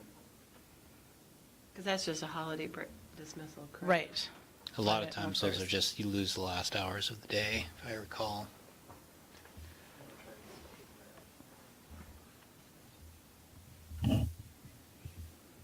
Maybe every other month you do it different, or, I don't know. There's a lot of decisions to be made on Do you that. think this would be such a hot topic? Yeah. Well, and then there is the time of dismissal at 2:15, not quite as much instructional loss, but still 15 minutes to remove the students before it starts, 2:30 to 3:30. I think we'd still have a class period, and this isn't exactly if I mean, but 41, 42 minutes. I guess right off the bat, that would warrant a full class period, run a Mhm. modified schedule of sorts. My initial thought would be. I guess that would make sense. I don't know what number it would be, or it wouldn't make sense in my head. I don't know. Yes. My opinion's leaning towards Rich's recommended 2 o'clock, twice a month. Make that motion? Tried for the year. You say motion? Did you All say right. make that motion? Can't say it like that. Ron is but going to we're make trying that here. motion. I'll make that motion for 2 o'clock. For what year? What year? And 2022, 2023. twice a month. Correct. Okay, there's a motion. Is there a second? I'll second that motion. Thank you. I just want to clarify that we will keep the dates then that are on this calendar. The only difference will be then early dismissal will be 2 p.m. instead of 2:30. Okay, clarify that? Okay. So there's a motion and a second. Any other discussion? Okay. Hearing none, all those in favor say aye. Aye. Aye. Opposed, no. Motion carries. Next item is the approval of the 2023 to 2024 school calendar. And I'm thinking this also has the 2:30. Do I dare say, I recommend we table it. Yeah. Yes. I would say I make a motion that we don't vote on it, or we just table it. Yeah, right. Let's get So- some feedback But I can't to make see. a motion. Somebody else can. I'd like to make a motion that we table the 2023-24 school calendar draft until we see how 2022-23 works. I second that motion. Okay, there is a motion and a second. All those in favor say aye. Aye. Aye. Opposed, no. That motion carries. We will table that item. Next item is approval of the MOU with MSEA. And this is the longevity and retention bonus, correct? Correct. Stipend. The stipend. Okay. So is there a motion to approve the MOU with MSEA? Motion by LeBlanc to approve. There's a motion. Is there a second? Second by Zempel. There is a motion and a second. Any discussion? Okay, hearing none. All those in favor say aye. Aye. Opposed, no. Motion carries. Item number 10 is our policy update. We had first reading for the Wymay Federal Purchasing Contract Protocol and Authority Policy, and also our policy 427, the workload limits for certain special education teachers. We had first reading last month. So this month is second reading and adoption. And can we do these at the same time? Sure. Okay. So is there a motion to approve those two policies? Motion for approval and adoption of items 10.1 and 10.2 on the agenda by Zempel. There is a motion. Is there a second? I'll second. There's a motion and a second. Any discussion? Okay. Hearing none. All those in favor say aye. Aye. Opposed, no. Motion carries. Discussion items. I have no discussion items tonight, no correspondence. So that leaves our upcoming events. Our strategic planning session number 1 in the High School Media Center is set for March 22nd at 5:30 p.m.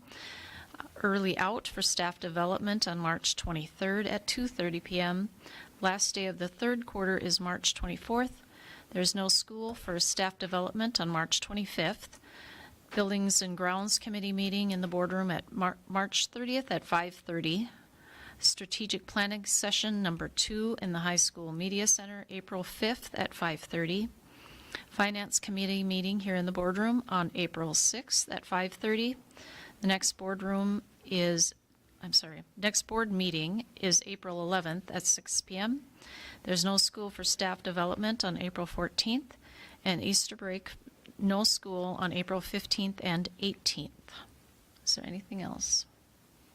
Okay. And at this time, I'd like to go into closed session pursuant to Minnesota statutes, section 13D.02, for the purpose of discussing the district's labor negotiation strategy related to negotiations with bargaining groups, And after that closed session, there will be no further board business. So we'll take a short break Recess for before we go